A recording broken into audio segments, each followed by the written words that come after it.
Assalamualaikum warahmatullahi wabarakatuh. Teman-teman, kita berjumpa kembali di podcast Bernalar, berdiskusi dengan nalar. Kali ini kita sedang di kantor Bawaslu Kota Tarakan, Badan Pengawas Pemilu, dan kita akan berbincang-bincang terkait pengawasan pemilu menjelang pelaksanaan hari pencoblosan. Dan kali ini sudah bersama kita Bang Johnson. Terima kasih Bang. Beliau adalah anggota Bawaslu Kota Tarakan, Divisi Penanganan Pelanggaran dan Penyelesaian Sengketa. Bang, terima kasih sebelumnya Bang sudah mau menerima kami Bang. Kita mau berbincang-bincang sedikit terkait pengawasan pemilu atau dalam hal ini spesifik pengawasan pilkada menjelang hari pencoblosan. Mengingat hari pencoblosan terhitung sejak hari ini hari Senin tanggal 18 November 2024. Hari pencoblosan itu sisa sekitar 9 hari Bang ya. 9 hari. Betul, 9 hari. Nah, dan ini bisa dibilang adalah masa-masa krusial karena di masa-masa inilah biasanya potensi terjadinya pelanggaran pemilu atau pilkada itu sangat-sangat tinggi terjadi Bang ya. Ya. Ya. Bang, saya ingin memulai dengan pertanyaan ini Bang. Seperti yang sudah saya sampaikan di awal tadi, terkait potensi terjadinya pelanggaran di hari-hari menjelang pencoblosan itu sangat tinggi Bang. Nah, Bawaslu Kota Tarakan sendiri dalam hal ini apa langkah dan strategi Bang dalam melakukan meningkatkan intensi pengawasan ini Bang menjelang pencoblosan? Iya, baik. Assalamualaikum warahmatullahi wabarakatuh. Ya. Terkait dengan menjelang pelaksanaan pencoblosan tanggal 27, tentunya hari ini teman-teman pengawas kecamatan itu akan lebih sibuk dalam melakukan pengawasan di tahapan kampanye. Artinya bahwa kampanye ini itu dilakukan 3 hari sebelum masa pencoblosan atau masa tenang. Jadi kampanye akan berakhir tanggal 23 November. Artinya bahwa tinggal 6 hari melaksanakan kampanye dan tentunya ini sudah masuk tahapan-tahapan akhir. Nah, itu kemudian menyebabkan pengawas kecamatan atau kita pengawas itu akan lebih banyak karena sudah bisa dipastikan bahwa calon akan lebih intens dalam melakukan kampanye di hari-hari terakhir. Ya. Bang, ini kan menjelang hari pencoblosan isu yang paling rawan terjadi dan paling sudah mulai banyak dibicarakan masyarakat itu kan terkait politik uang Bang. Nah, dari Bawaslu sendiri sejauh ini sudah mendapat laporan apa nih Bang dan sudah melakukan apa nih Bang untuk mencegah terjadinya money politik nih Bang atau politik uang ini Bang? Nah, saya kira terkait dengan politik uang ini kan diatur dalam pasal 73 ya. 73 ayat 4 bahwa itu bagian daripada larangan dalam menjanjikan atau memberikan uang dengan maksud untuk mempengaruhi pemilih untuk tidak menggunakan hak pilih atau menggunakan hak pilih dengan cara tertentu atau tidak memilih calon tertentu. Nah, tentunya ketika itu dilakukan maka itu sanksinya adalah dijuntur dengan pasal 187 ayat 2A itu ya. Nah, tentunya ketika itu dilakukan sanksi pidananya akan ada. Nah, merujuk pada itu juga bahwa money politik itu untuk pilkada ini itu berlaku sama dengan orang yang sengaja mengambil uang. Jadi bukan hanya memberi, tetapi penerima juga. Penerima juga dapat sanksi Bang? Iya, dapat sanksi yang sama. Sehingga kalau ada masyarakat kemudian niatnya dengan sengaja mengambil uang untuk melakukan pencoblosan, maka tentunya sanksinya ke sana. Tetapi ini kemudian menjadi diskusi hangat kami juga bahwa bagaimana kalau misalnya ternyata ada orang yang mengambil kemudian digunakan untuk melapor. Nah, tentunya kita akan dalami di situ. Maksudnya gimana tuh?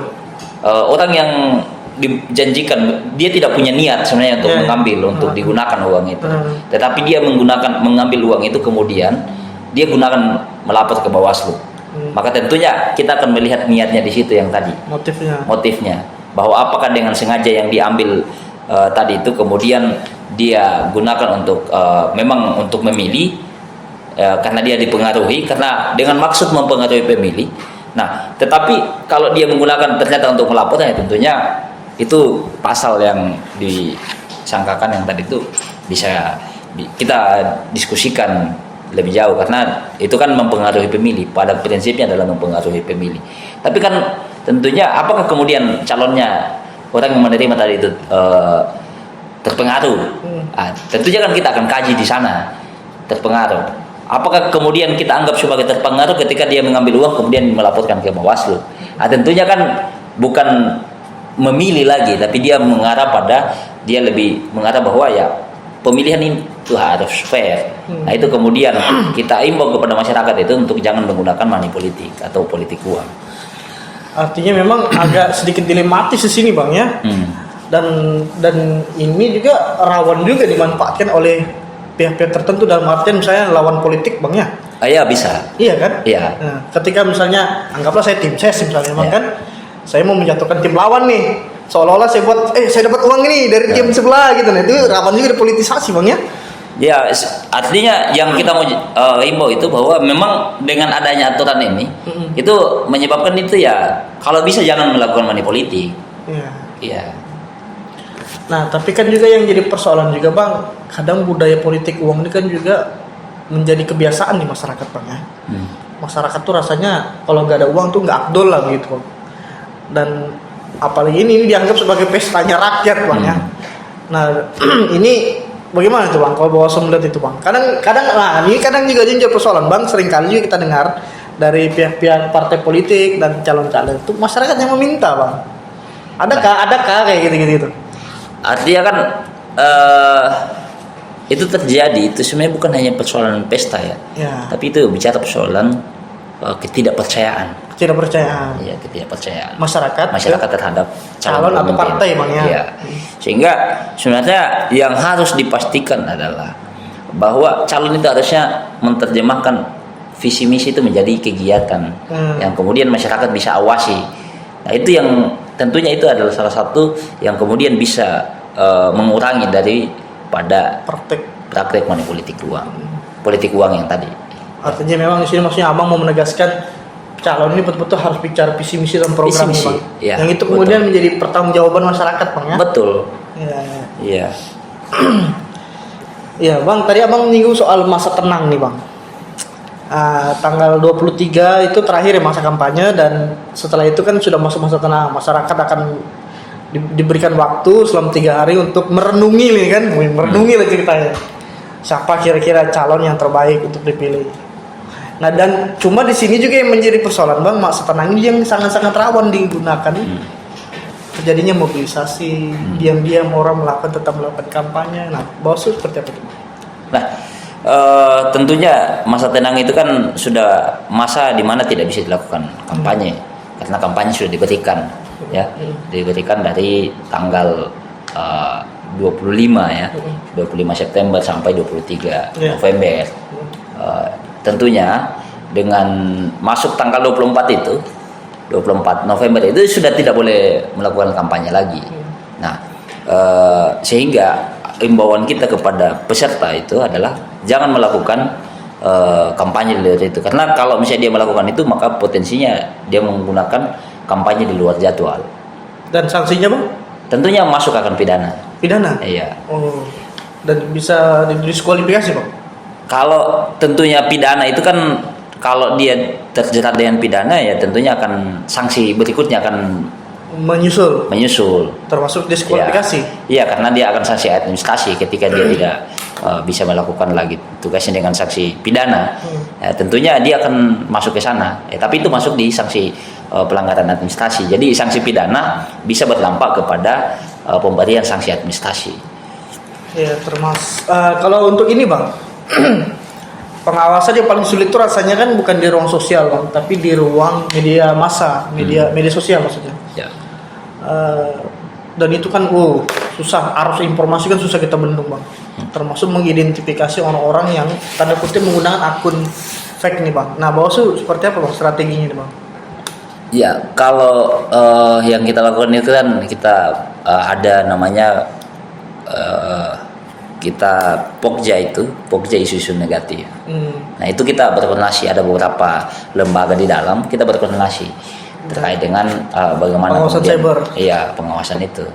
Jadi tentunya kita maksimalkan sumber daya yang ada dengan lembaga yang ada, kemudian kita saling berkoordinasi.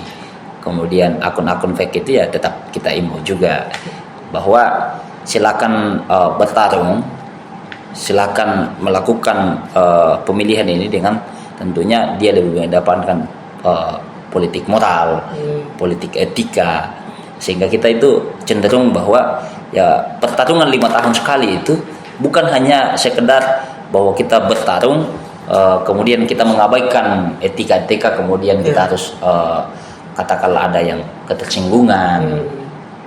Persoalan pertarungan 5 tahun sekali itu hal biasa. Orang. Iya, biasa. Artinya persoalan menang dan kalah itu harusnya kita kritisi dari segi gagasan, dari segi visi misinya. Itu yang harusnya kita kedepankan, bukan mengarah kepada misalnya lebih mengarah ke menyerang secara personal, secara mental. Tentunya itu kan tidak ke sana. Harusnya yang kita kritisi itu adalah gagasan, ya. Bang, di Tarakan ini kan untuk pelaksanaan pilkada Kota Tarakan atau pemilihan wali kota dan wakil wali kota ini kan hanya diikuti satu calon, Bang, atau pasangan calon tunggal. Ada perbedaan nggak sih, Bang, pengawasannya, Bang, dari pilkada yang ada calon tunggal dengan ada lebih dari satu calon, Bang? Ada perbedaan nggak pengawasan? Maksudnya dari sisi beban kerja, dari sisi kesulitan dan segala macam, Bang? Tentunya kalau pada prinsipnya Bawaslu ini kan menjalankan tugas itu karena Bawaslu sendiri dibentuk atas dasar undang-undang, ya kan. Kemudian kita menjalankan tugas itu ya sesuai dengan tugas kita dan apa menjadi wewenang kita, apa yang menjadi di aturan dalam undang-undang pemilihan, maka tentunya itu yang menjadi role kita dalam bekerja. Nah, persoalan apakah ada tantangannya? Pasti selalu ada tantangan, ya, pasti ada selalu tantangan. Ya, itu kemudian kalau misalnya apakah calon tunggal ada, ya kita berjalan seperti biasanya. Nah, walaupun mungkin ada hal yang dinamikanya berbeda. Kalau misalnya calon tunggal, kemudian ada yang kemudian pasangan calon lebih dari satu juga, ada kompetitor di situ. Nah, kalau calon tunggal ini kan dia lebih mengarah bahwa hanya satu pasangan calon yang kita awasi. Tetapi bukan hanya itu yang kita awasi, bahwa masih selain daripada peserta, kita juga tetap mengawasi masyarakat. Jangan sampai ternyata dalam pelaksanaan pilkada ini masyarakat ikut melakukan provokatif yang kemudian bisa berdampak pada ketertiban umum, bisa berdampak pada bagaimana kita melaksanakan pemilihan ini yang tentunya dengan damai, ya. Bang, saya mau kembali ke soal money politik tadi, Bang. Tadi kan Abang menyebutkan kalau di pilkada dengan pemilu agak berbeda, Bang, ya. Dari sisi penegakan hukum terkait dengan pelanggaran politik uang itu, Bang. Artinya masa pemberi dan penerima itu sama-sama dikenakan sanksi. Sebetulnya semangat ini apa sih sebetulnya, Bang? Terjadinya perbedaan di pilkada dengan pemilu ini, Bang. Kenapa di pilkada ini pemberi dan penerima juga sama-sama disanksi, Bang? Iya. Semangatnya apa nih, Bang? Bahwa ini secara pasal, ya. Pasal 187A ayat 1 itu, ya. Setiap orang yang dengan sengaja melakukan perbuatan melawan hukum, menjanjikan atau memberikan uang atau materi lainnya sebagai imbalan kepada warga negara Indonesia, baik secara langsung ataupun tidak langsung, untuk mempengaruhi pemilih agar tidak menggunakan hak pilih dengan cara tertentu sehingga suara menjadi tidak sah, memilih calon tertentu atau tidak memilih calon tertentu sebagaimana dimaksud dalam pasal 73 ayat 4, dipidana dengan pidana penjara paling singkat 36 bulan dan paling lama 72 bulan dan denda paling sedikit 200 juta rupiah dan paling banyak 1 miliar rupiah. Kemudian ayat 2, pidana yang sama diterapkan kepada pemilih yang dengan sengaja melakukan perbuatan melawan hukum, menerima pemberian atau janji sebagaimana dimaksud pada ayat 1. Nah, ada 3 poin yang disampaikan di situ. Pasal ini itu dicontohkan dengan pasal 73 ayat 4. Bahwa yang pertama itu adalah selain daripada perbuatan melawan hukum, ya, menjanjikan atau memberikan uang. Ada menjanjikan atau memberikan uang. Kemudian dengan maksud, ya. Dengan maksud itu misalnya mempengaruhi pemilih, ya, bisa menggunakan hak pilih dengan cara tertentu sehingga suara menjadi tidak sah, atau memilih calon tertentu atau tidak memilih calon tertentu. Nah, artinya dampaknya di sini kalau mau merujuk ke sana, kenapa kemudian pemberi dan penerima, kita lihat apa motifnya yang tadi. Apakah dia motifnya mempengaruhi pemilih misalnya untuk dia memilih calon tertentu atau tidak memilih calon tertentu, atau menggunakan hak pilihnya dengan cara tertentu sehingga menjadi tidak sah. Nah, tentunya dia akan mempengaruhi pemilih. Pada prinsipnya dia harus mempengaruhi pemilih. Nah, kemudian apakah kemudian orang itu terpengaruh? Nah, itu dia yang menjadi yang harus kita lihat. Kalau misalnya tentunya kita akan berdiskusi lebih mengarah ke sana, bahwa harapan kita adalah ketika ada yang menemukan money politik di situ, pasal 2-nya ini, kita melihat yang tadi, apakah niatnya apa? Apakah dia niatnya dipengaruhi? Ya, betul. Yang menerima tadi itu apakah bisa disangkakan? Nah, dia akan lebih mengarah ke yang tadi, dia akan lebih mengarah ke misalnya yang melakukan yang mempengaruhi itu. Kalau dia tidak terpengaruh kan dengan melakukan pelaporan ke Bawaslu, kan bisa potensi bahwa dia tidak terpengaruh dengan itu. Bahwa justru dia membantu Bawaslu dalam melakukan penindakan terhadap orang yang melakukan money politik. Ya. Bang, selama pelaksanaan Pilkada 2024 ini kan, untuk konteks Pilwali nih kan, Bawaslu Tarakan ini kan sudah menghadapi atau menerima beberapa laporan lah Bang, ya. Sudah menerima beberapa laporan dan menghadapi beberapa laporan juga. Sejauh ini tentu pasti ada dinamika dan tekanan-tekanan Bang ya, dari pihak-pihak pelapor tentunya. Bagaimana Bawaslu menyikapi Bang terjadi perbedaan-perbedaan ini Bang? Ya, tentunya terkait dengan perbedaannya, bahwa Bawaslu itu lebih mengedepankan yang namanya dialog, diskusi, ya. Jadi kalau persoalan tekanan, pada prinsipnya bahwa Bawaslu tidak akan pernah berubah hanya karena persoalan tekanan massa. Karena saya sampaikan bahwa sifat kita itu adalah independen. Tidak ada orang yang super power yang kemudian bisa menekan kita, kemudian bisa apalagi mempengaruhi kebijakan kita, keputusan kita, ya, bukan kebijakan, apalagi dia mempengaruhi keputusan kita. Tentunya apa yang keputusan kami ambil itu, yang pertama, ketika itu sifatnya keputusan di Bawaslu, maka tentunya kami telah membahas dalam rapat pleno bersama 3 pimpinan. Itu yang pertama. Kemudian kalau dia penanganan pelanggaran berupa dugaan pelanggaran tindak pidana pemilihan, maka tentunya itu kita bahas bersama dengan Sentra Gakumdu. Ada kepolisian, ada kejaksaan, dan Bawaslu. Tentunya kita sebelum kita mengambil keputusan itu, kita melakukan kajian bersama, ya, bersama. Bukan serta-merta kemudian kita tiba-tiba, karena saya mau ini, enggak. Kita sudah melakukan kajian profesional. Iya, profesional kita, dan tentunya apa yang menjadi aturan, maka tentunya kita akan tetapkan ke sana. Jadi jangan sampai kemudian masyarakat bahwa silakan kita intervensi, kita melakukan demonstrasi kemudian bisa mempengaruhi putusan kita. Saya kira tidak demikian di sana. Dan itu kayaknya juga berlaku, bukan kayaknya, dan itu kan berlaku untuk semua penegak hukum loh Bang ya. Iya, betul. Apapun itu, apapun pro kontranya, ya tetap harus profesional. Iya, betul. Nah, saya mau mengulas lagi lebih jauh nih Bang, terkait yang tadi Abang sampaikan terkait pembahasan di Gakumdu. Di Gakumdu sendiri Bang, dinamikanya seperti apa Bang? Dalam proses kajian menghadapi satu gugatan atau laporan seperti apa? Kalau di Gakumdu itu semua sisi kita harus pandang, ya. Jadi kadang kita berada pada posisi pelapor, kadang juga kita berada pada posisi terlapor. Artinya dari semua potensi-potensi yang akan muncul itu kita akan kupas, termasuk dalam pasal-pasal misalnya yang potensi disangkakan itu kita akan kupas tuntas, termasuk dengan misalnya kalau ada yang kemudian kita tidak bisa tafsirkan, maka tentunya kita akan mengambil keterangan ahli. Nah, artinya selain daripada diskusi kita di orang-orang yang kompeten dalam bidangnya, misalnya kejaksaan yang kompeten dalam melakukan penuntutan, nah tentunya sudah ruang lingkup penegak hukum sama dengan kepolisian sudah hampir setiap hari melakukan itu, ya. Tentunya dengan kita berdiskusi dan berdialog itu potensi-potensi yang kemudian bisa muncul, dan tentunya hasil kajian kita seperti apa.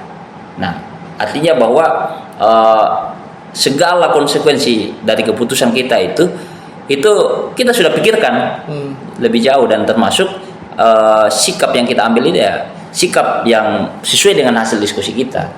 Iya. Bang, kami kan mencatat setidaknya ada 2 laporan kemarin sempat ramai itu Bang ya. Yang satu itu kan dugaan money politik yang dilakukan oleh salah satu calon di Pilwali Tarakan kan Bang ya. Dan itu pada akhirnya di Bawaslu memutuskan itu tidak memenuhi unsur Bang ya. Dan tidak bisa untuk ditindaklanjuti ya Bang, dilanjutkan. Dan satunya lagi itu yang terkait dengan dugaan black campaign Bang. Black campaign. Hanya saja masih menjadi pertanyaan masyarakat itu Bang. Kan kemarin kan sudah diteruskan ke kepolisian kan. Karena dianggap memenuhi unsur pidananya. Tapi pada akhirnya itu setelah ditindaklanjuti oleh kepolisian dan kemudian dilanjutkan lagi di kejaksaan, tapi pada akhirnya itu kan di SP3 ya Bang. Nah, itu seperti apa Bang? Karena kan padahal kan itu kan sudah mulai proses rapat dengan Gakumdu kan Bang. Ada satu dan ada kejaksaan juga di situ. Iya, betul. Nah, seperti apa itu Bang? Yang berarti dia lebih penekan ke black campaign ya. Kalau yang dugaan black campaign yang kemarin tentunya proses yang pertama kita lakukan itu ada pembahasan pertama, pembahasan kedua, dan pembahasan ketiga ya. Pembahasan pertama itu untuk membahas terkait dengan peristiwa hukum. Kemudian membahas terkait dengan alat bukti yang harus disiapkan. Kemudian setelah itu termasuk juga pasal yang potensi dilanggar. Nah, setelah itu baru kita lakukan klarifikasi, panggil para pihak. Nah, kemudian pada pembahasan kedua kita akan membahas terkait dengan unsur dan apakah kemudian bisa dilanjutkan ke tahap penyidikan misalnya. Kepolisian. Nah, kepolisian. Nah, tentunya kita sudah melakukan itu dan masuk di kepolisian. Dia akan melakukan 14 hari kerja. Nah, ini yang kemudian ternyata menyebabkan itu keterbatasan waktu. 14 hari ini kemudian masih ada hal yang harusnya dipenuhi. Nah, tetapi pada saat 14 hari kemudian masih ada hal yang harus dilengkapi, kemudian itu tidak bisa dilengkapi hanya dengan membutuhkan 14 hari. Sehingga 14 hari itu kemudian mengingat waktu yang terbatas. Nah, itu bedanya dengan pemilihan yang ini, bahwa keterbatasan waktu itu bisa menyebabkan itu tidak cukup untuk melakukan penyidikan itu, dan itu akan memaksa kita memaksa Sentra Gakumdu untuk tidak melanjutkan ke tahap selanjutnya. Artinya memang juga ini proses juga mengingat waktu juga sangat menentukan Bang ya. Ya, betul. Tapi intinya itu sudah berada di domainnya kepolisian. Dan kejaksaan seperti itu. Iya, betul. Ya Bang, kami ingin mengulas lagi terkait netralitas ASN Bang. Walaupun mungkin di Tarakan nggak ada calon petahana Bang ya. Kan karena di Tarakan kan ada PJ ya, di penjabat kepala daerah. Tapi di tingkat provinsi itu kan ada calon petahana juga kan 2 orang gitu kan Pak. Kira-kira begitu. Nah, ketika sudah masuk masa tenang itu kan petahana ini kan otomatis akan yang pada saat kampanye nonaktif dan otomatis akan kembali melakukan tugasnya Bang ya. Iya, betul. Di pemerintahan. Dan di sini kan juga rawan terjadinya mobilisasi ASN Bang. Nah, seperti apa Bawaslu memperhatikan ini Bang? Artinya kalau mobilisasi ini kan kita kan lebih pada begini, bahwa ASN itu dia punya hak pilih. Ya. Kita tidak boleh melakukan entah mobilisasi atau tidak, tapi sudah seharusnya menjadi warga negara yang baik, khususnya ASN itu pada saat tanggal 27 November itu sudah harus memilih. Nah, jadi kita tidak bisa mengkategorikan bahwa apakah dia dimobilisasi atau tidak, karena sebagai warga negara Indonesia sudah harusnya kita sadar bahwa 27 November itu harus datang ke TPS. Nah, harapan kita bahwa ya tidak ada intervensi dari pimpinan kemudian melakukan pencoblosan itu. Adapun kalau mau memilih siapa, saya kira ASN kita ini kan pada cerdas semua. Kembali ke hak pribadi. Nah, cuman satu catatan kami bahwa salah satu unsur yang kemudian harus kita tekankan bahwa kita menggunakan hak pilih itu dengan tentunya rahasia. Ya. Ya silakan ASN melakukan menggunakan hak pilihnya, tetapi tetap mengedepankan yang namanya kerahasiaan itu. Jadi silakan lakukan itu rahasia. Nah, ruang rahasia itulah yang kemudian kita tidak harus misalnya terlalu fanatik kemudian harus menggembor-gemborkan bahwa siapa dukung siapa kan gitu. Ya, karena tentunya ketika kerahasiaan itu tidak terjaga, maka potensi ASN ini akan kena yang namanya sanksi netralitas ASN. Nah, dampaknya itu kan akan direkom kepada BKN. Nah, ketika direkom ke BKN kan tentunya akan berdampak sama teman-teman kita. Sehingga itu kita himbau kepada ASN untuk tetap menjaga namanya netralitas ASN. Silakan menggunakan hak pilih, tetapi dengan tetap menjaga namanya kerahasiaan itu. Terakhir Bang, terkait pelaksanaan di TPS Bang, pelaksanaan pemungutan dan penghitungan suara Bang. Dan itu dia menjadi salah satu momen yang paling krusial saya kira Bang. Dan itu sangat-sangat menentukan sekali bagaimana suara itu bisa didapatkan kan Bang. Dan itu kan juga rawan terjadinya potensi pelanggaran Bang. Saya mau lebih spesifik pertanyaannya terkait ini Bang. Apakah misalnya saya adalah salah satu tim atau pendukung atau apalah sebutannya kan yang pro terhadap salah satu calon, kemudian saya datang ke TPS menggunakan simbol-simbol tertentu Bang, katakanlah mungkin baju partai atau baju kaos yang bertuliskan foto atau nomor urut ke apa segala macam kayak gitu Bang, seperti apa Bang? Ya, kita mengimbau kepada seluruh masyarakat ya yang datang di TPS tanggal 27 November, sekiranya bukan hanya sekedar datang di TPS, tetapi yang harus kita himbau adalah bagaimana sama-sama melaksanakan pemilihan ini dengan aman dan tertib. Bagaimana caranya untuk bisa aman dan tertib? Dengan tentunya datang ke TPS dengan tidak membawa atribut, sehingga tidak ada potensi yang kemudian bisa membuat kondisivitas ini bisa terganggu. Itu yang harus kita jaga. Jadi kita sama-sama, saya kira ruang untuk melakukan kampanye itu sudah kita berikan. Sudah banyak dari 25 September sampai 23 November ini kita tidak pernah melarang orang menggunakan atribut itu kemana-mana. Tetapi pada saat 3 hari sebelum pencoblosan sampai hari pemungutan suara itu kita menghimbau untuk jangan menggunakan itu lagi. Saya kira waktunya sudah cukup. Jadi dan mari kita laksanakan pemilihan ini dengan tidak mengganggu ketertiban umum, tidak mengganggu tentang bagaimana kita melaksanakan pemilihan ini dengan tentram. Nah, itu yang kita himbau. Jadi lebih mengarah kepada tanggung jawab moral kepada setiap warga negara. Dan sedikit lagi Bang, pasca pemungutan Bang, yang itu kan juga rawan terjadinya dinamika di masyarakat, bahkan ke potensi konflik ketika melihat mungkin calonnya kalah. Dan mungkin yang menang juga bisa berpotensi membuat keributan Bang, karena mungkin merasa euforia, seperti apa Bang? Nah, sekira terkait dengan itu misalnya pada saat pemungutan suara itu kan diatur dalam pasal 112 Undang-Undang Pilkada ya, Undang-Undang Pilkada. Tentunya di pasal ini kita lebih mengarah bahwa ketika ada orang yang melakukan keributan di situ, maka potensinya hasil suara itu tidak, misalnya potensi tidak bisa digunakan. Ketika potensi tidak bisa digunakan atau dia terjadi kekacauan di situ dan tidak bisa digunakan hak suara yang tadi, maka itu potensi dilakukan PSU. Nah, sehingga tetap kita imbau kepada masyarakat itu tetap menjaga kondisivitas yang tadi.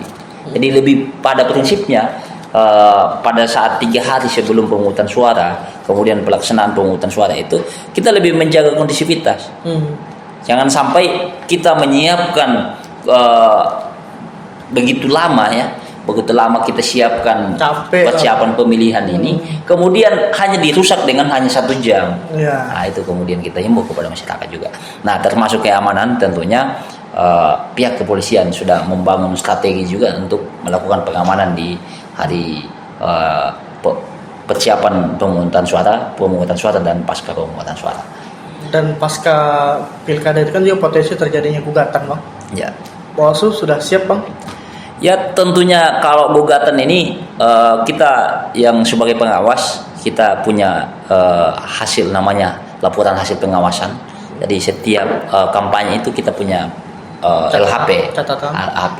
Jadi kalau misalnya ada gugatan, segala potensi yang kita muncul maka tentunya kita akan bertarung secara konstitusional dan kita akan bertarung secara sesuai dengan regulasi yang ada. Artinya bahwa kalaupun ada gugatan ke MK, maka Bawaslu salah satu pemberi keterangan karena tentunya yang dilakukan gugatan ini terhadap keputusan KPU ya. Tetapi Bawaslu di situ adalah sebagai pemberi keterangan untuk memberikan keterangan terkait dengan apa yang terjadi dan bagaimana yang sebenarnya terjadi. Ya. Oke. Bang, terima kasih sebelumnya Bang sudah mau berdiskusi dengan kami, Bang.